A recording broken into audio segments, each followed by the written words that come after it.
Yes, yes, people, welcome back to another episode of L Bins. Hopefully, you guys are all doing well. Smash the likes on the way in. Make sure you guys are subscribed to the channel as well if you're new, and subscribe to Nobbins. The link is in the description. Al, if you want to come on a stream, me and you tomorrow morning, yeah, message me. Me and you do a stream tomorrow morning, let me know.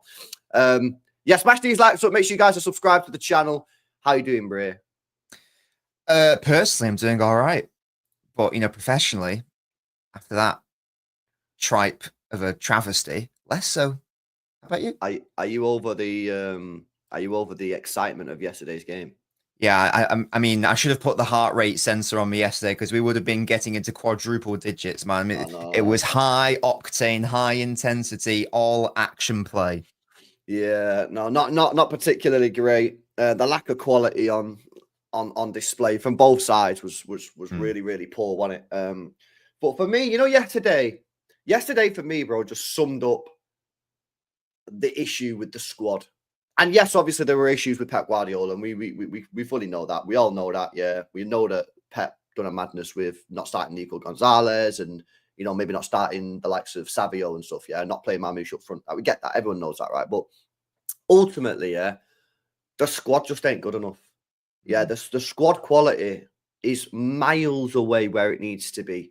And I'm not saying that to dig the players out. Yeah, I'm not. I'm saying it because it's true. And I know I always say this, right? But look at our treble squad compared to now. Mahrez couldn't even get in the team at the end of the season. And he'd walk in this fucking side and play every single minute of every single game for the rest of the season if Mahrez was here. And he couldn't even get in the team. Walker, who was pretty decent in the treble year. Obviously, there were signs of a slight decline towards the end, but he was still good in the treble year. I mean, he couldn't even play in the final. Akanji was playing at right back. Our drop-off in this squad is insane. And it's because of the management of the roster, if we're American. It's the management it's the management of the squad. Since the treble year, it's just been a disaster. We've not bought the right players. The players that we've bought are not good enough. And we've spent money as well. That's the main issue. And big up to Deep Seek, man. He said the main issue is Pep, not the squad. I think Pep's making issues, but I think you're completely wrong. I think the squad is just dead. And it's dead. And me and Nobbins called this out back in November, October time, when the run started and it was trash. And we're looking at solutions. And if you look at the team, you look at the squad players, you look at it and you take your bias off. You take your bias off. You take your blue tinted glasses off, and you honestly assess the players. They're not good. I've seen a tweet yesterday. Can't remember who it's from, so I can't credit him. Right? I've seen a tweet from some City fan yesterday, and he said he was watching the game in a pub with his United mate, and his United mate said to him, "This is the first time in the last decade he's looked at the City team and not been worried." And he obviously wasn't saying it in some sort of like banterous way. And that, for me, there lies the problem. You've got. I'm going to go through all the players because people always think that like people are picking on players. You look at Doku, Savio. These guys are not good enough for right here, right now. That's just the facts, the truth. Will they be good enough in 2-3 years? Maybe. Hopefully they will. Grealish is obviously done at the club. He'll be gone. Foden's fallen off a cliff. Kevin De Bruyne is obviously too old now. He's obviously leaving in the summer. Gundogan, Kovacic and Bernardo all need to leave. None of them are good enough, despite maybe people saying one of them had a good game, whatever. And then you look at our back line, none of them can stay fit. Our goalkeeper doesn't want to be here, and our manager's making pure errors. That's where we're at. That's the truth. And it sounds bad, but it's bad because it is bad. I've seen a tweet this morning saying apparently Wolves have more points than Manchester City in the last 22 games. Wolves. It's mental. Wolves. Now, I don't know if that's true, but I don't think people are out here just making random stats up. So I imagine that is true. That shit's crazy. Again, it tells you just how bad this season has been. The fact that we're even still in a top 5 race is an absolute miracle. It's a miracle because we have been so shit this season. Yeah, it's insane. We need to get to the summit. And you know what? Yeah, bro, Apollo. People don't deep it, man. Honestly, bro. Like, people don't deep it. If you actually... The problem is, as football fans, we're all emotionally attached, and we all want the best for our football club, and we all want the best for our players, right? But if you actually seriously deep it, yeah, and forget about your City relationship and just say, right, I'm a football analysis, pretend you've got a job, And your job is to assess that squad and give your honest opinions with no bias, no Manchester City fandom, nothing. Yeah, you are just someone reviewing that squad. It's not looking good. And I said we need £300 million spending on it. And every day that goes by and every game that goes by, that figure is going up and up and up and up. Because if you get Wirtz and say you get Camavinga, well, you're at 180, 200 million straight away. And that squad needs a whole lot more work than just Florian Wirtz and Camavinga. I've been saying for some time, we need a winger. Yeah. And some people didn't like it. Some people I remember I put a tweet out saying we need to sign a first team winger. These wingers ain't good enough. I was getting criticised. I'm getting hatred. And now people are looking at these wingers and going, oh yeah, shit. Yeah. Now, whether Doku's good enough in a couple of years, maybe, but he's not good enough right now. Savio's not good enough right now. And Bob's not good enough right now because he's 700 minutes deep into Manchester City. No one can sit here and tell me 100% Bob's going to be good enough. Maybe he will, and I hope he will, and I think he will. But we've got three wingers who right now wouldn't get anywhere near the treble side. And that's crazy, bro. And like, it's just mad, man. I do not understand at all the way that we have managed this squad since the treble year in terms of transfers in and transfers out. I don't have a clue what the board and Pep to a certain degree have been doing. It's absolutely horrific. Yeah. I think if we're just having a look at the starting 11 from yesterday, the entire midfield three of Bernardo, Gundogan, and Kovacic, they're all squad players. At best, in terms like what in their iteration right now. None of them should be starting for Manchester City in 2025. Yeah. Gundogan, we know the situation there with his legs. Bernardo is actually putting in some good performances off ball, but in respect of the role that we're trying to give him, finding players further forward, that's not his game. Kovacic has never been that sort of player either. Once again, he's a decent squad player, but you can only have so many squad players in a starting 11 without you looking like without looking like you have so many squad players in it. It's as simple as that, really. I don't really know what else there is to say about that. You've touched on the wide players. For me, the main issue yesterday was the midfielders. It worked against Bournemouth. That's why I was willing to reserve judgment and go, right, well, it worked against Bournemouth when we had De Bruyne, Kova, Bernardo, and Kova. Then maybe it'll work here. So again, I was willing to wait, but clearly 1 week's full rest wasn't enough for some of these players, or they just can't do it, or they just don't have the traits, or fundamentally they just aren't good enough. And I think that is what it is at the end of the day. So these players just aren't good enough to be starting for a City side that wants to win the title. That is the reality. That is the truth. Again, Kovacic, decent player, not Manchester City starting quality. Gundogan in 2025, in the right environment, could be a decent player, but it shouldn't be starting consistently for City. I think he's got, in terms of appearances, I think he's one of our highest appearance makers this season. He was brought in I thought, to play behind Rodri, to play behind Kovacic. All of a sudden, he's starting all these matches. Bernardo Silva, you touched on, needs to leave, in all honesty. When I did a squad rebuild stream a few months ago, I believe you were there in the chat for that, and we broke it down and we said, right, here are our potential stars. And there was 4 or 5, if that. And you compare it to the treble winning year where you go, yeah, these are the locked in, definitely good enough to start in a side that's going to win the title. It's few and far between. It's been getting smaller and smaller as the years have gone on, and it just brings into light the fact that this rebuild is imperative we get it right. It's imperative we do it in the summer. This isn't new information. We know we need to do that. But performances like this are just shedding even more light on it, and it's just sad. How this was what you did. Oh, you got a screenshot of you. Nice. Yeah, so this was I just wanted a YouTube channel. Oh, that's reasonable.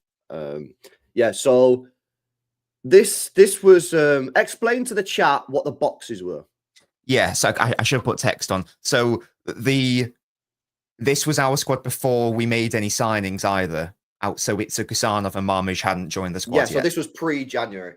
Yeah. So on the top left, those are players that you would. I'm not talking about current form. I'm talking about what we know these players are. These are players who are going to be starting consistently every single week and could be starting consistently every single week in a league winning season. The quote stars, whatever you want to call them. The middle box, are our squad options. Your steady eddies. Yeah, exactly. They are good players, but they aren't necessarily players who you're going to be banking on as guaranteed, as I say, diamonds stars. So we've got, again, Kovacic, good squad player. Akanji, I like him, good squad player. You've touched on Doku Savio. They are young wingers. I don't think it's fair to put them into that category. The players below them were players who either were injured or maybe getting a loan or maybe being sold. So that's why Ake's there. Doyle, who was obviously sold. O'Reilly, he might be staying now.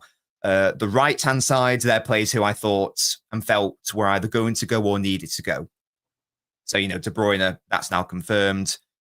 McAtee, we can both agree that he's probably not got a future here. We've touched on Bernardo, we've touched on Grealish. I've probably changed my mind on Nunes. I might be popping him into the middle box now.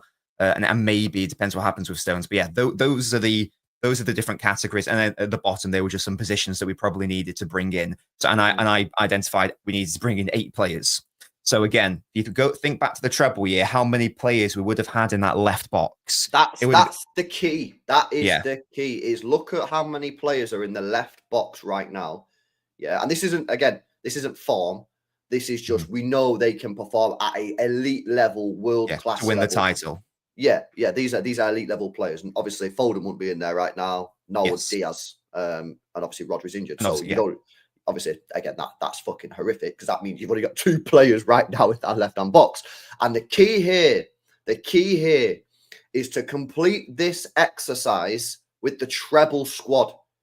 And my friends around the world watching this stream right now, you will be absolutely stunned at how many players get in that left box in that treble year. And that is where we have gone wrong.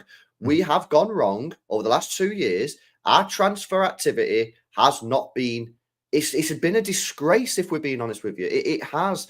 And this is where we need to get back. Now, we've started the fix in January. We brought in 4 players. I believe, 3 of them are good. I don't know about Vita Hayes. I'm not going to glaze here. I'm not going to do the glaze thing. I don't know if Vita Hayes is a good player. I don't know if he's going to become a good player because we've hardly seen him. But Mamouche, Nico G, and Huzanov are looking decent. Yeah, and I think at the moment, all 3 of them are in that middle box. But Mamouche and Huzanov, I can certainly see be moved over to the left box in the next year. Nico G, I don't think off my early sort of viewing of him, he's ever going to go into the left box, but he's going to be a solid shooter in that middle box, right? But there's so much more work to do going into the summer. And we've heard that Tiki's staying alongside Viana, and I am not surprised one little bit because the amount of work that needs to be done in the summer is absolutely gigantic. There's so much to do. I said 300 million. I think that's low. I think honestly we might be approaching 400 million to get this squad back to where it needs to be. And then you add in the fact that the transfer market right now is not looking very strong.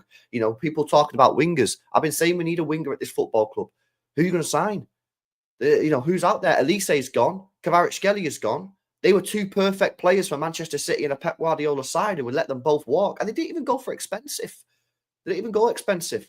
So we're in a tricky situation. Then you add on the top, if we don't get Champions League football, that's going to limit the amount of money coming into the football club.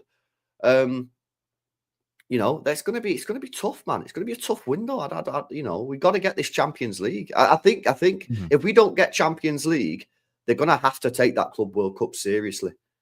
Because if you get knocked out in the first round, I think you get like 30 million quid, right? And the club might just go get the 30 million and get out. Yeah, I mean it's a couple of games, 2 games, 3 games the group stages. So if you play 3 games and get knocked out, I think you get like 30 mil, something like that.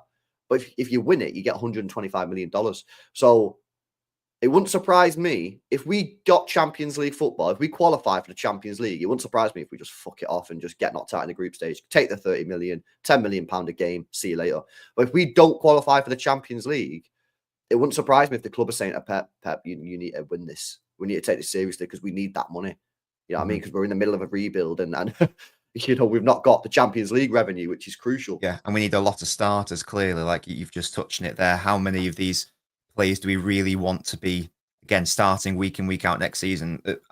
I think it's a maximum of 5 right now. Again, the players who brought in, maybe they could be an argument, but even then, we're looking at only 50% of the starting 11. We haven't even touched on, like bench players and that sort of thing. And when you're Pep Guardiola, who likes a small squad, you can't really afford to have too many squad players as it is, because if he's having a small squad, then those squad players have to be good enough to start consistently. So yeah, a lot of work needs to be done, and I think that image really puts it into perspective how much of that work still needs to be done. It's if we don't get this summer right, then it's going to potentially set us back. It could set us back years, and that sounds quite dramatic, but I don't think it's wrong. It's not dramatic because it's facts.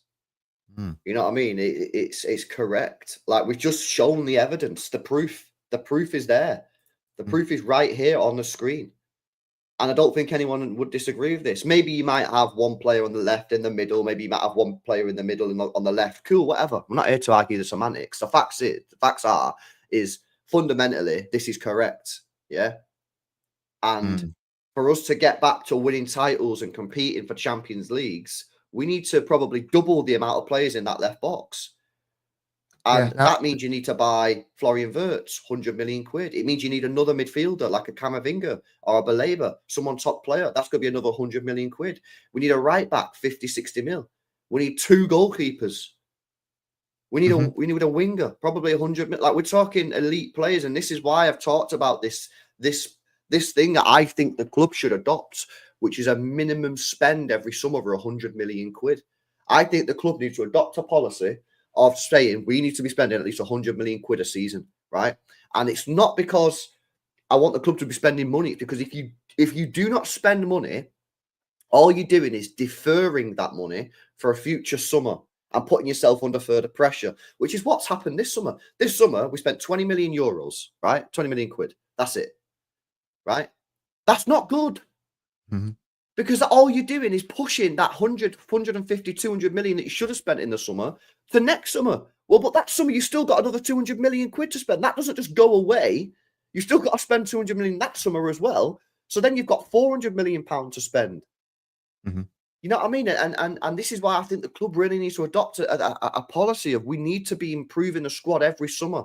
And maybe you get to a point where your squad's amazing, like in the treble year. Be ruthless. Who needs to go? Who needs to go? You've got to be ruthless. Otherwise, you end up going down this trap of, not in a good situation. And I remember speaking to Martin. Martin has been speaking about this for about 18 months. Before we were falling off, he said we're going into a trap. And Martin's quite a positive guy, quite a positive, happy clapper, as he would say. You know what I mean? And he's been saying this for 18 months, saying we are walking into a trap here with some of these players.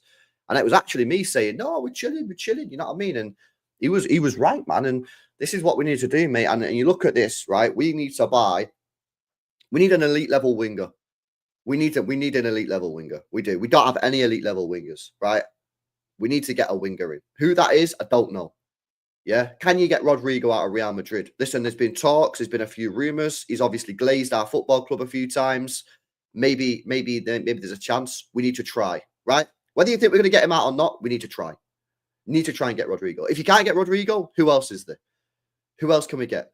Can Xavi Simons play on the wing? Is there another winger that we can get out there? Surely there's another winger out there that we can get, right? But they need to be class. They need to be elite. Not Savio, not a project player for 2 or 3 years. You know what I mean? Not a Doku where, he's got this one crazy skill and this one amazing bit of attribute, but ultimately everything else is not that great. Yeah, we need well-rounded, elite-level players. Yeah, midfielder. Yeah. We need an all-rounder. We need a Camavinga, someone who can cover ground, an elite-level midfielder, Bruno Guimaraes. Yeah, elite. Not these Nunez's. Yeah, not the steady Eddie Nico Gonzalez. You need an elite-level player. Yeah, and I don't even think that winger. I mean, I don't necessarily disagree that we need a wide player, but what I would say is that even if you do think we need a winger or not, it's not even like, just to illustrate how bad the situation is, before we even need a winger, we need a right back. And then we need an all-round central midfielder, and then we might even need an attacking midfielder, and then we can talk about needing that wide player as well. So I think that's not me trying to downplay the idea that we need a winger. I haven't decided yet, but I'm just making the point that we've got all these other positions which are also a massive necessity right now for City. And it's very upsetting how we've got to this situation. We've started well in the January market, and that's fine, but it's not enough. And we need to, we need to make amends for the past couple of years, basically, because it's not really been good enough in terms of the refreshing of the squad. And now Pep's got to the point where he's insulting like players that he's brought in. It's very confusing. It's no bueno. It's no bueno. You know what it is here? Well, you know these signings, right? Is like, listen, I get the sporting director makes the signings, right? But if Pep ain't going to pay the... This is why yesterday when someone said to me, LB, someone sent a message in the chat and said, LB, what you saying about the sporting directors making the signings? Do you agree that the sporting directors need to make the signings, not Pep? And I said, well, yeah. Otherwise, what's the point of having a sporting director? But you need to, and this is what I said. I said, you need to have an influence from Pep, because there's no point in spending 40 million quid on Phillips, 50 million quid on Nunes, thinking, oh, well, we're sporting directors, we're buying them because we think they're good. If Pep's just going to go, nah, because we've spent 90 million quid there. Now, again, don't know what's going on with Nico G. I don't think Pep doesn't like him. Some people are saying, Pep don't rate this guy already. Nah, I don't think that's the case. Yeah, I think Pep probably does rate him. I just don't know why he didn't play him yesterday. That's a mystery. Yeah. But if Pep's not going to play the player, what is the point in buying the player? There's no point in buying the player. They're just going to sit there, rot, and then you'll loan them out like we have done for Phillips. And like we might end up doing with Matheus Nunes. I don't get the Nico one, because there were two big issues for City yesterday, and they've been issues which we've had all season, and issues which were being improved upon, following his signing, like following January. Our second ball wins has gone up. The ability of our midfielders to find our attackers in the pocket went up. And that's exactly what was missing yesterday. And also just defensive solidity generally went up. And it obviously goes down when he's not on the pitch. I don't understand what the tactical reason was for not playing him. He played nearly the full game against Leicester. He didn't see Bournemouth either. We can look at the Bournemouth game now and go, well, it worked, so I'm not going to complain. But it was still weird that he didn't start. And then he did start against Leicester at home, who you expect us to batter. And the game was crying out. I mean, I don't think I've ever seen a worse game from Gundogan or Kovacic in that midfield. It was crying out for someone who could win second balls, and crying out for someone who was brave enough to find Foden, Marmoush, De Bruyne in those spaces, or balls over the top. And Kovacic either can't do it, or he didn't even try to do it because he knows his own limits. It's not even a dig at the player. Kovacic can't do it. That's not in his skill set. Kovacic, yeah, exactly. To do that. It's not his. If you look at Kovacic's numbers, in his career, he's not that sort of player. Like, I'm looking at his stats here, right? So stats by all seasons, yeah. Like, if you actually look at his numbers, like this year, 1 assist. Last year, 2 assists. The year before, 5 assists. The year before that, 1 assist. 3, 2, 2, 3. Like, this is not the guy. You know what I mean? His best total ever in his career. And bearing in mind, he is now 30 years old. He's 5. That's not his game. Gundogan, that is his game. But Gundogan played a lot of minutes against Leicester midweek. And he's 34 years old. He can't play 2 games in the space of 4 days in the midfield of a Premier League football match. I don't understand why that's like difficult to understand. He's 34. It's actually a bit cruel on the guy, if I'm being honest with you, because you're asking him to sprint around. He's 34. He's 35 in 6 months. Yeah, he can't do it, man.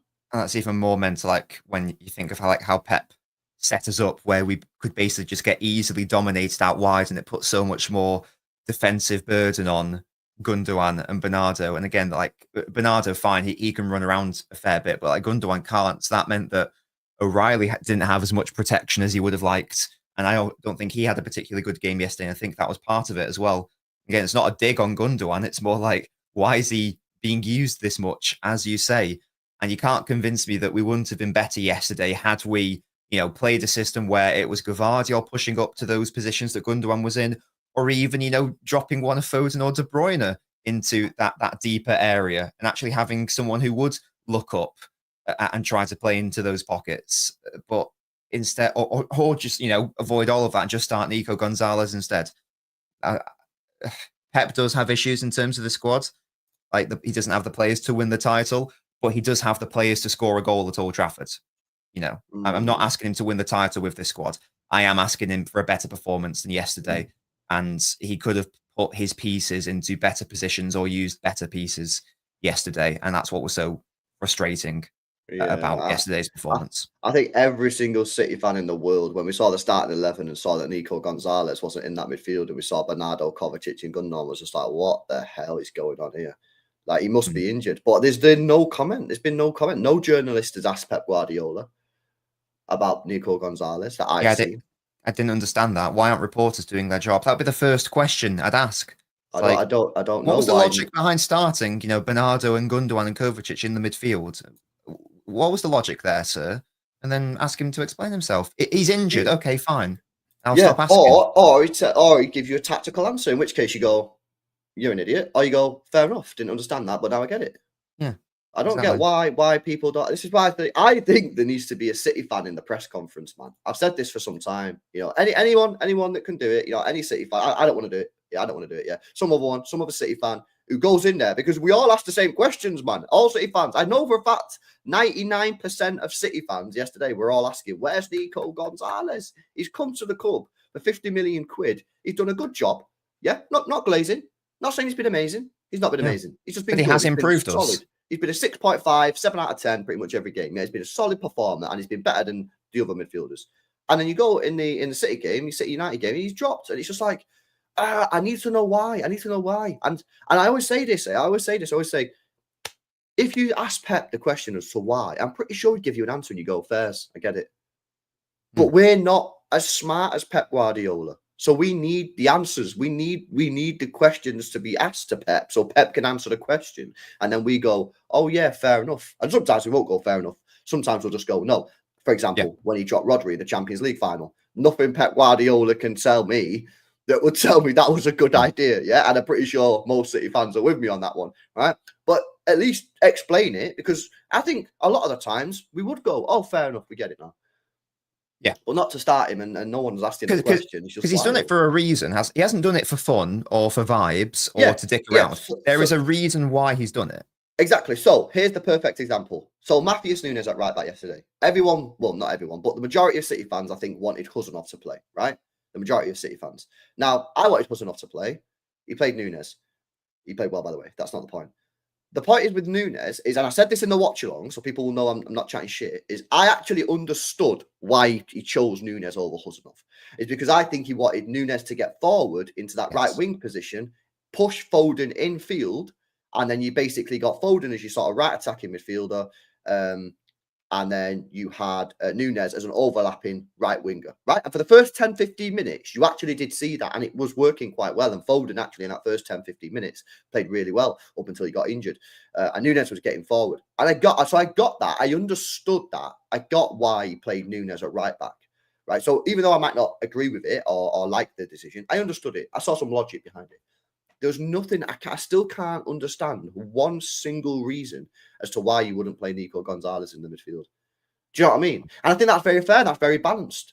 But it's just so strange. It's so strange as to why that didn't happen. And again, maybe he was injured. Maybe he had a knock, but then why is he on the bench? I hate it when injured players are on the bench. I hate that. Yeah, because if you're on the bench, if you are injured, what would be the point of you wasting your time going there and being put on the bench? You're just taking up a spot. Like, you might as well just put a child on there. Like, a child who is fit would be better. I don't understand it. Can't understand it. And it looks like we're not going to get an answer as to what was happening there. We'll see what happens later in the season. The Forest game is the perfect example of what he does offer City. He's on the pitch. We look good in the midfield. He comes off the pitch. We're shit in the midfield. As soon as he went off, it was like that. And it's the case every single time he doesn't play against a half decent side, as it turns out, or United. No, that's facts. Let me come to some of these super chats. Guys, make sure you have smashed that like button if you've not done so already. Big up to everyone in the building. We do this show every Monday at 11 a.m. So make sure you're joining us for the regular Elbins episode. Subscribe to the channel and subscribe to Nobbins, link in description. Let's have a look. Big up to Al. Sorry about X. Yeah, no, it's not your fault, mate. Yeah, we were doing some Twitter spaces before the stream. I was just warming up, doing a pre-match warm-up. Game primed and ready. Yeah, I was getting primed, you know what I mean? Just getting on the Twitter spaces, but it kept on crashing. So, yeah, it was. It's the equivalent of me warming up and pulling my hamstring in warm up. So yeah, it's not ideal. Big up Al, mate. Big up to Amar says, big up to both of you. Pep has lost my trust. Pep has lost my trust personally. This blind faith towards certain players is concerning, putting ego and loyalty above the club. Listen, I think for me, I don't know if you agree. I think yesterday I've never seen as many City fans question the manager, i.e. Pep Guardiola, not previous managers. I've never seen as many City fans question Pep. Not necessarily saying Pep out. Not people saying get Pep out. I'm talking about actually questioning his decision making than yesterday. I don't even think I've seen it as in the Champions League final. I think it's because we've been building up to this point because the season's been so bad. And listen, yeah, there are some fans out there who maybe don't have the trust in the manager anymore. There's nothing I can do about that. I still have trust in Pep. I still think give him a good summer, give him good players, get rid of the players that are no longer good enough, which for me is the key. And I think next year we will be competing again, and I think we can go win that league. But there's no getting away from it. As positive as people might want to be, that some decisions Pep has made this year have been baffling, including yesterday. Yeah, yesterday was. I was the most frustrated at Pep that I've ever been all season. I'm a big Pep, backer. I still think that he can win us the title next season. I do have a poster of him in my room. I still think he's the guy to do it. But yeah, yesterday was maddening. We touched on the lineup, but again, I can maybe half justify that because it worked against Bournemouth. Okay, fine. But then the manner in which we played was bizarre. And then you add on to that the subs, which were incredible. Now, okay, Foden was injured. You take him off, fine. But, okay, so he has to come off, whatever. You need a goal, and we're not bringing on players who shoot. We're bringing on Jack Grealish, and I'm a big Jack Grealish defender. But if you want a goal in 2025, without Haaland in your side and without Foden in your side, the two players who along with Marmoush, are going to shoot the most, you need to bring on a player who's actually going to shoot and try to test the keeper. Now, as much as we may bemoan, Savio's goal scoring output, at least he shoots. Grealish is not going to be a player who will do that. So we just made our attack even worse with those changes, and we got defensively worse as well in the midfield. It was very confusing. I think nearly every single decision he made yesterday, in my view, was wrong. It was very annoying. Not ideal. But I think that comes back to the squad. We don't have goal scorers in this team, We don't even have. It's worse than that. We don't even have players who take shots. Yeah, we don't. We really don't. It's crazy. Yeah, we rely on Haaland so much. It is absolutely ridiculous. And I have a bit of a new fear unlocked. Yeah, yesterday. If Marmoush is not going to be trusted to play as a striker, then do we need to buy a new striker in the summer if Marmoush ain't going to be playing as a striker? Because he didn't play Marmoush as a striker yesterday. And I thought that's what he was brought in to do. I thought Marmoush was basically just the Alvarez replacement. Be a backup striker. And then when Haaland's playing, he plays left wing, bit of right wing, bit of attacking mid. But then he'll play striker when Haaland's not fit, like Alvarez did. If Marmoush isn't going to play as a striker when Haaland's out, then what do we need? Do we need another striker? We're in a scary position, man, right now. Yeah. Have you seen this stat, by the way? Yeah, in the last 22 games, Wolverhampton Wanderers have accumulated more Premier League points than Manchester City. So that stat is right. Jesus, that is facts. Yeah, someone just sent me the proof. I just wanted to. Sorry, go on. I'm saying Wolves have got more points than us in the last 22 games, mate. That's fucking shit. There's no getting away from this. It's awful. And we're entitled to have a moan, man, because it's absolutely trash. I just wanted to build on that shooting stat, or shooting concern. So obviously Haaland's this is in the Premier League, so Haaland's had 99 shots, that's fine. And then Savio, who I touched on, is a shooter. He hasn't been scoring goals, but he's at least shooting and causing issues, fine. Yeah, Foden is obviously a shooter. Kevin De Bruyne is up there as well. But then...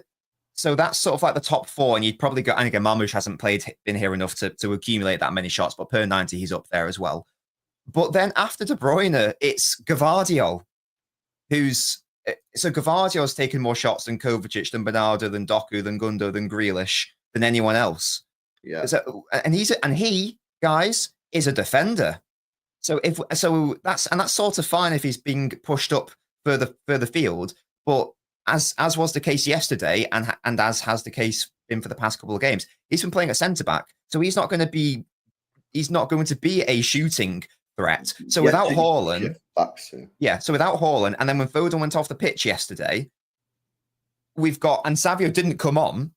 So now that means that the only true shooting threat is Kevin De Bruyne, who does not have the physicality to get the right connection on his shots anymore. I mean, yesterday illustrated that. He got into some good positions to shoot with his left foot in particular. In the past, he would have twatted that into the top corner. Just can't generate the power anymore because his legs aren't there anymore. And that means that we're now looking at Kovacic, who is playing as a defensive midfielder. And then the next best is Bernardo Silva. And he's not going to score any goals, is he? So we were never going to score yesterday.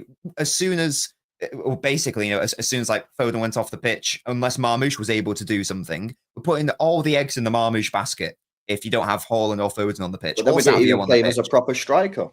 And most of his shots came from set plays as well. Like he had that free kick. He had that lovely swivel off a corner. But it's few and far between. It's slim pickings here. So I'm just really concerned. I know Foden went off injured.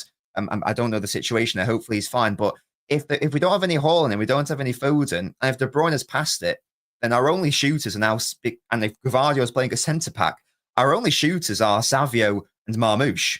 And Savio, whilst it's good that he does shoot, doesn't score goals. So now, if that's the situation, our only chance of a consistent goal scorer is Marmoush. There's no one else who you can bank on getting, more than even 2 goals from now until the end of the season. It's mental. Which is quite interesting when it comes to Foden, because I do think Foden's had a poor year. Personally, I think the guy's burnt out, right? But if it was me, in an ideal world, I'd tell him to take the season off now and just give him 2-3 months off. I would so totally agree that I'd just be like, right, you've had an off year. There's clearly something going on. Just chill out. But I think. Sorry, I interrupted you. I think as you're about to say, we can't afford to not play him in Haaland's absence, because if you get rid of him, as I've just touched on there, Savio becomes your main shooter, can't score goals. Yeah. Marmoush, great. Gvardio's playing at centre back, so that's irrelevant. Kevin De Bruyne can't generate the power anymore. And then you're banking on, well, can Kovacic score more? Can Bernardo score more? And we all know that the answer is no to that. Yeah. So here's the thing, because I know a lot of people criticize Foden and say that, drop him out of the team. And I do think he's been poor for the large parts of this year, pretty much all season, maybe apart from January. And in an ideal world, I would drop him, and I wouldn't just drop him. I'd tell him to go to Dubai, go Abu Dhabi, have 2 months off, relax, chill with your family, nice downtime, come back next year, right? The problem is, if you drop him from the team, who's scoring the goals? I know he's not scoring a lot at the moment, but he's our second highest goal scorer this season. And our third highest shot taker in the league. Yeah, it's like, oh my God, it's just like, it's bad, man. It's not a good situation, bro. And it's like, in this summer, we have to sign players who can fucking shoot. Yeah, not the Kovacic's, not the Nunez's, not the Doku's, not the Savios. We need players who want to shoot and are good at shooting. Remember when people used to fucking slag? Honestly, man, I have so much fucking hatred, for this situation. The Palmer, the amount of people who used to slag Palmer off for shooting. Oh, he's greedy, he's shit. I'm like, he's trying to make something happen. He's trying to score a fucking goal, which is the idea of the game, is to put the ball in the opposition's net, and people are slagging him off for it. And now we've got players passing the ball around 500 times on the edge of the box. It's crazy, man. So we need to, this summer, the midfielders, obviously Wirtz will do that, because Wirtz has G&A. The all-rounder midfielder, so whether it's Camavinga, whether it's whoever, they need to be able to score, And then we need to, for me, I know you're still not 100% sure. I am now 100 million% sure. We need a winger this summer, and we need a winger that can score goals. Now, who that is, I don't know. I don't know who it is, But we have 9-10 football clubs in the CFG group. We probably have hundreds of scouts around the world. You cannot tell me that there's not one player out there that's attainable who can score goals from the wing. You just can't tell me that. You can't. I don't believe it. I Yeah, don't believe it. and when Rodri comes back, he will help because he's someone who can shoot and shoot well, of course. Yeah. We, when Bob comes back into the side, I have not seen enough of Bob in the Premier League to even make an assessment of whether he's going to be that sort of player either. I don't actually know, but he's going to have to do that as well. It's not looking good for the remainder of this season though, because Bob's coming back from a broken leg, Haaland's out, Foden might be out, De Bruyne's done. I'm very concerned, and I've been big on it's the defense has been the main issue this season, and that has been the case. But without Haaland, all of a sudden, all of those offensive issues just get magnified by 1,000. Oh yeah, 100%. Let me go through some more of these chats, man. Big up to everybody in the building, man. Hopefully enjoying the show. Big up to Lee. Says, I think we all realise a rebuild is needed, LB. We do need that. But the question is, if we don't get Champions League football, how much will that be impacted? A couple of the lads last night on the show, there was a little bit of a debate about it. Said, is Wirtz going to be attainable if we get Europa League football and not Champions League? I don't know. Maybe, maybe not. For example, we keep speaking about Rodrigo. We don't know if that is something that can happen. I don't think he's going to sign for us, Rodrigo, if we're not in the Champions League. How much, financially, how much could that impact us? So the rebuild right now for me is at risk because if Newcastle win tonight, which let's be honest, they are going to win, they're playing Leicester, we are not in the Champions League spots with 7 games to go. We've got Palace coming up, which is at 12:30 kickoff, which stinks, and they're a bogey team. Then we've got to go to Goodison Park in their second or third to last game ever at that stadium. They'll be fired up. Then we've got to play Villa, who are flying. It's not looking, it's really tough right now. We're in a really tricky situation. On top of that, half the team know they're not going to be here next year. So how much are they actually trying? Because that's the thing. We've spoken about this in the past. And it's not to say that players are down in tools or whatever. It's a realistic conversation about if half our team know they're not going to be at the club next season, how much realistically are they going to be putting into it? And I don't think humanly it's possible. So it's not a case of I'm saying the players are not trying. I'm saying I don't think it's possible. If I know, that tomorrow or next month my YouTube channel is being shut down, how much effort am I going to be putting into the channel going forward? It's just natural sort of human situation. Yeah, the only saving grace is that Newcastle, Chelsea, Villa all have harder run-ins than us. I know that we don't have easy games, but they have much harder games than us. So the only hope is that they drop more points than us, basically. Yeah, no, 100%. Shout out to MCFC. It says Pep deserves next season, no doubt. But pretending he's not responsible for this season is wild. He picks the underperforming players. Criticism isn't hate. It's holding him accountable, not calling him to go. I agree. I think if you can't criticize a manager, then what we're even doing here? Yes, he's done amazing things, but we're allowed to question why he's not starting fucking Nico Gonzalez in the derby when that midfield is shite. We know that we're allowed to do that. If not, what's the point? What's the point in football? Fans are allowed to have that conversation. And fans are allowed to say Pep out if you want to be Pep out. I'm not Pep out. And personally, I think it's way too soon after one season to be saying Pep out. I've said it time and time again. If we spend a 300-400 million quid in the summer and we're 6th, 7th next year, so you spent over £500 million, I think at that point, your argument becomes a little bit stronger. But at the same time, fans are allowed to have an opinion. You know what I mean? We might think your opinion's stupid or mad. And I think Pep out's a bit of a mad take, to be honest with you, because it's 1 year. You're getting on his back after 1 year. But you can criticize him. You can ask questions 100%. But like I say, next year, if we're still shit after spending £500 million, then questions will be asked. I'd be concerned. Yeah, definitely. Yeah, you'd be concerned that maybe he's just maybe he's burnt out. Maybe he's lost it a little bit. I don't know. But I think it's way too soon to be saying that, in my opinion.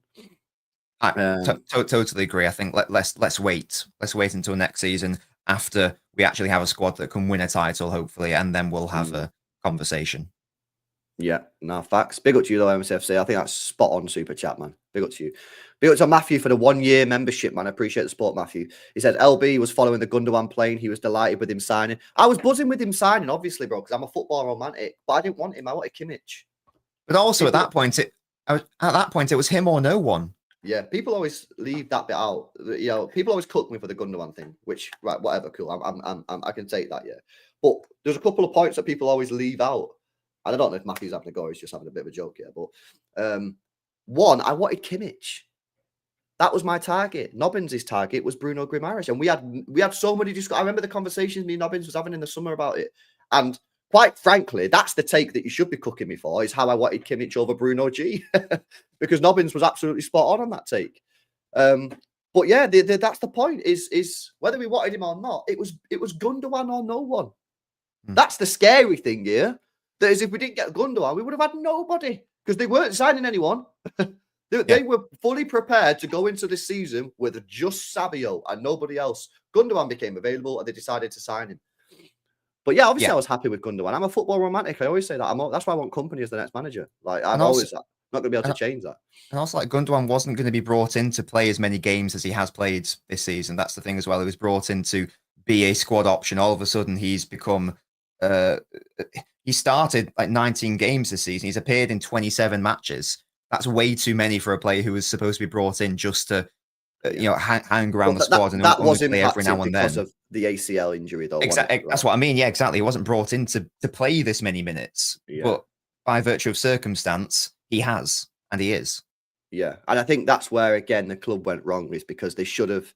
You can't anticipate an ACL, but for me, I think. I imagine they have these conversations because it's an elite level football club, an elite level business. Is go, what happens if Rodri gets an ACL? And you go, right, well, we won't spend too long on this because it's unlikely to happen, but we'd be fucked. Okay, is that a reasonable position to position the football club in? Whereas if one player gets a serious injury, the club is literally fucked. And this is not some sort of like, insane take. I said in the summer, I think Rodri is the single most important player to any team in world football. I said that plenty of times before the season even started. Do you know what I'm saying? So, yeah, they obviously got that majorly wrong. But, yeah, I wanted Kimmich, man, and Bruno, and Nobbins wanted Bruno. But, yeah, I did get gassed about the Gundogan signing. And I think Gundogan would have been okay had Rodri not done his ACL. Yeah. Like he wasn't back. He was in the La Liga Team of the Year last season, and he played well for Germany at the Euros. Like, he hasn't just turned into a shit player over the course of a couple of months. But if you pop him into a side that's struggling in terms of physicality and no protection, then he's also going to struggle likewise. He might have had a good season, as you say, had he been surrounded by a player like a Rodri or a Baleba type of sort of player as well. Yeah. Bailey, big up Bailey says they wouldn't have planned for him to pass the minutes clause. Rodri, Kev, Foden issues bumped him up in the pecking order. Yeah. But again, he's had more minutes in the press. I've just got this in front of me. He's had more minutes in the Premier League. Like Bailey's absolutely right than Foden and then Savio and then Doku and Diaz. He's only just like behind like Kovacic. Like there was no way he was supposed to play this much football. No, of course not. No, absolutely.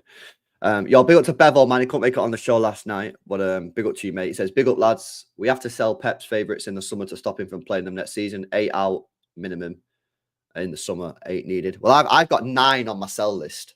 Maybe not all for this summer, but we need to get rid of the players that are not good enough. And I keep on saying this thing about the experience. People keep on telling me you can't get rid of all the experience. If the experience is not good enough, do not keep the experience. What's the point?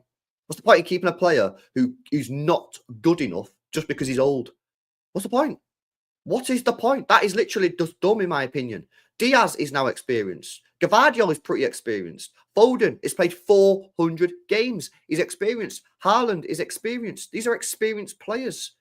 Yeah, just experience comes with game time. It comes with experience. It doesn't necessarily come with age. Just because you're older doesn't mean you're more experienced. Scott Carson's probably played about 100 games in his career. He's not experienced. Yeah, he's just old. Do you know what I mean? Like, I should have said that. There's a lot of fucking Carson Glazers in the chat. I'm sorry, man. I'm sorry, chat. I didn't mean that. I didn't mean the Carson. Back. I did not mean the Carson slander. I apologize. I take it back. Carson, goalkeeper. He should be ahead of Edison, man. But you get what I'm saying, man? Like, get rid of these players. Get rid of Kovacic. He's not good enough. Get rid of Gundogan. He's not good enough. Get rid of Bernardo. He's not good enough anymore. Get rid of these players. They've already got rid of Kev. Yeah, get rid of these players that are not good enough. No point in keeping players at the football club just because they're old. Because we need experience. What? What's the point? Yeah, I'd rather you go and get Thomas Muller from Bayern. Yeah? Oh yeah, he's on a free, or is he Yeah, go retiring? get kicked more. He'd be coming a bit more like fucking lively and shit. You know what I mean?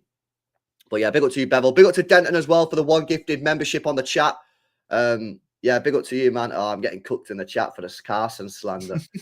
Oh no, I'm sorry, guys. I'm sorry, man. I take that back, innit? I take that back. I let myself down there. Big up Denton, man. Appreciate the one gifted. Big up to you, mate. Big up to Second City Saint, who says, how ironic Pep told Kev to be honest with himself. Pep should have been honest with himself. His garbage tactics don't work.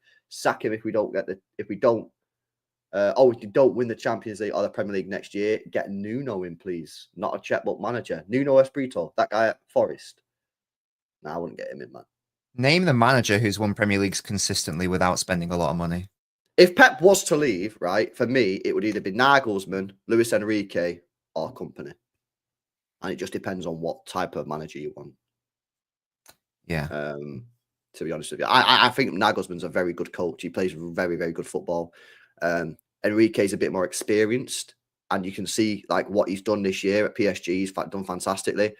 Companies like the sort of sentimental football romantic style appointment, but he's also doing pretty well. And if he beats Inter Milan, if he wins the Champions League, yeah, well, at the moment, if he beats Inter Milan and gets to the semi-final, and by the way, he's without Musiala in those two games. Musiala's injured, yeah. Then I think there's a lot of disrespect on Company's name. I think he's done a very, very good job at Bayern Munich this year. And if he gets past Inter Milan, gets to a semi-final without Musiala, that's a very good situation. You know what I mean? And see what he does next year. Personally, I think it's nailed on Vincent Kompany after Pep. Unless Pep leaves this summer, which is unlikely. If Pep leaves this summer, then I don't think it would be. But I think if Pep leaves next summer or the year after when his contract leaves, I think Vincent Kompany is guaranteed Manchester City. That would be ideal if he can obviously demonstrate that he's good enough. That would be the ideal situation. Yeah, but so far he is demonstrating it. Exactly. He needs to continue that for the rest of the season and next year and maybe the year after. But at the moment, he is demonstrating that. But yeah, I wouldn't get Nuno in. Big up to you, bro. He also says, mate, what was the point of spending 200 million in January? Pep out, says Second City. Yeah, he really wants Pep out, Second City. Start the rebuilds now. Yeah, because if we didn't spend the 200 million, we probably wouldn't even get Champions League because the squad was so bad. Like, the squad is bad, man. It's so bad. Like, this is what I've been saying for like 6 months. It's the players are not good players, man. Doku ain't good, yeah. Savio ain't good right now, yeah. Kev's no longer that guy. Yeah, Foden's fell off a cliff. Gundogan's not him. Bernardo's not him. Kovacic is not him. And our defence keep on making bozo errors. And our goalkeeper doesn't want to even be at the football club anymore.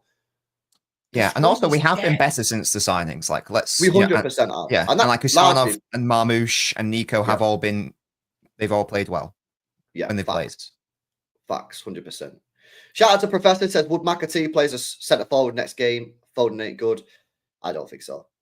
I don't think he'll play McAtee in the next game, bro. I don't know why that would improve us. No, I think you've got to play Marmoush as a striker in the next game. You've got to play him as a striker in the next game, Marmoush. He knows where the back of the net is. Get him in the box. Big up to you. Big up to Daniel as well. Says, if we get Wirtz, where does Marmoush play next season? Can't spend 80 million on a bench player. Rotation with Haaland, real rotation. Off the left, like Foden did last year.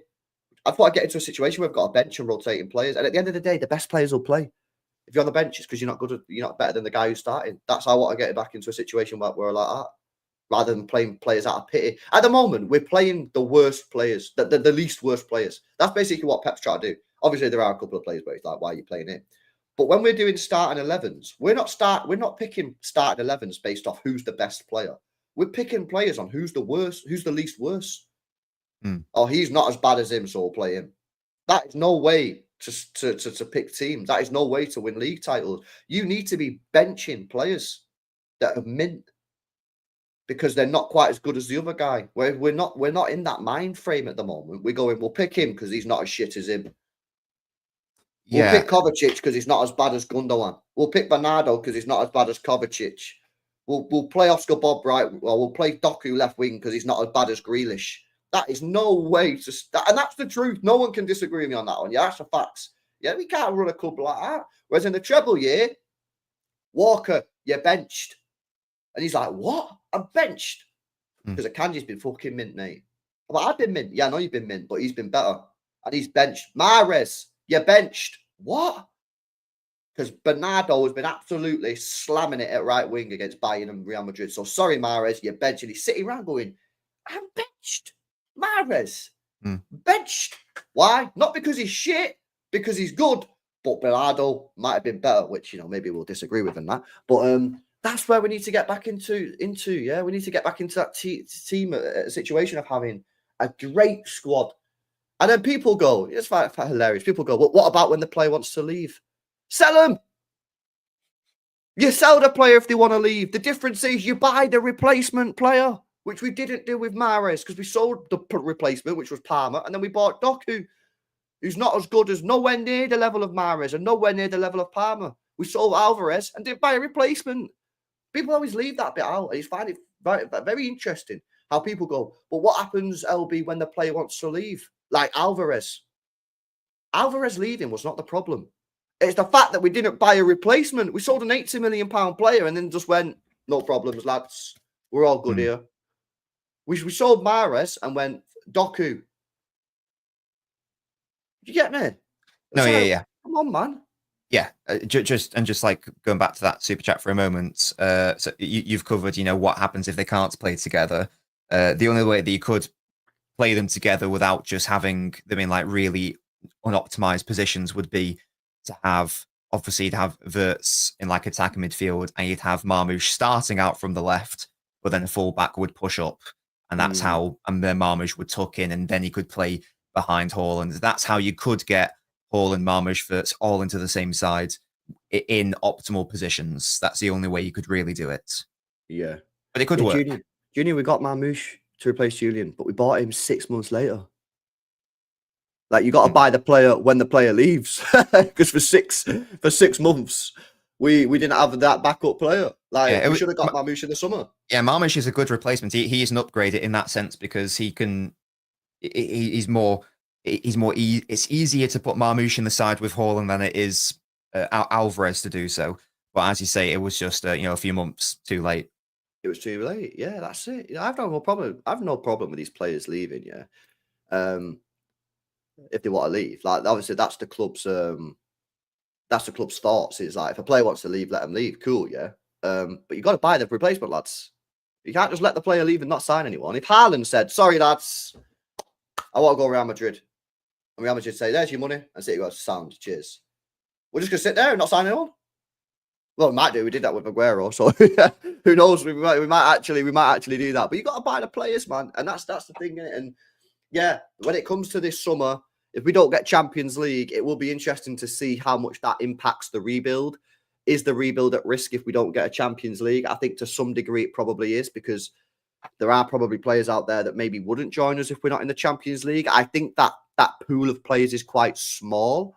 I think you're looking at like the Rodrigos, maybe the Camavingas of this world that maybe would say no. I think most players, given the opportunity to join Manchester City, whether we're in the Champions League or whether we're in Europa League, would jump at that opportunity. So I'm not fully with everyone who's sort of saying if we don't get Champions League, we're cooked. I don't agree with that, but I think that to a certain degree, it would certainly impact our transfer window. And the facts are we need to spend so much money. Every time I watch City, I'm like, that's another 50 million we need to spend, because there's so much. Like, I think we need a left back. I think we need 2 goalkeepers, a left back, a right back, an all-round midfielder, a creative midfielder, a winger, and maybe a striker. I probably wouldn't go that far with all those positions, but I agree with a lot of those positions. Yeah, definitely. Yeah, maybe not the striker, but the winger. The winger for me, we need to sign a winger. Yeah, definitely. There is a little bit of news coming through. City reportedly hoping to target Aston Villa's Morgan Rogers in the summer transfer window. That's according to Team Talk via BBC Sport. I don't know how reliable that is. He would be your all-rounder, I guess, rather than your creator, wouldn't he? Yeah, it's just not the sort of player that we need long term. Yeah, I don't know whether that's Team Talk reporting it or BBC reporting it. I hope it's false either way. Yeah, I'm not sure what's going on there. All right, then. Yeah. Frustrating, man. Really frustrating. And shout out Wolves, our 22-game rivals. When When I saw that tweet, it was from Oh, I think it was God. from Nathan a guy called Nathan on Twitter. Yeah, I thought it was a joke. I thought he was lying, and then it's actually true. Wolves have more points than Manchester City in the last 22 games, That's which is maddening. just stunningly. I mean, how the fuck are we even a top five race, mate? How are I we don't know. still in this top five race? It's absolutely insane. The league is so washed that we're still in this race. Yeah, all right then. Anything else from you, Bray? I'll be doing a City United analysis video that will be released later today. I've got many things to say about how Pep set us up out of possession and the failure of our midfield to find our attackers in possession. So if you want to know exactly in more detail why we were shit yesterday, stay tuned for that. I'll be recording that in a moment, and I'll be releasing later today. Yeah. All right. Cool. Let me just quickly jump on City Extra, see if there's any news before we wrap up. I don't think there is. No, there's nothing, man. I don't think. Nah, no, just everyone just fucking speaking about their Pep comments on Nunes, which was a bit mad, to be honest. All right, and Yeah. big up to you guys. Smash a like on the stream. Make sure you guys are subscribed to the channel as well if you're new. I should be online tonight with Hugh. I think it'll be 9 p.m. But just check out the channel. Make sure you've got your notification bell on, guys, as well, because then when I go live, you'll get notified. If you only subscribe to the channel, sometimes YouTube doesn't notify you. So make sure you press the notification bell, and then you get notified every time I go live. And I should be live tonight with Hugh. Speaking about yesterday, we can maybe speak about transfers, speak about the game at the weekend against Palace, which will not be easy. And just a lot of other stuff. So yeah, big up to you guys. Make sure you guys smash a like. Make sure you guys are subscribed to the channel. I'll read out you over to Saeed on Midday Live. And yeah, I'll catch you in the next one. Peace out, people.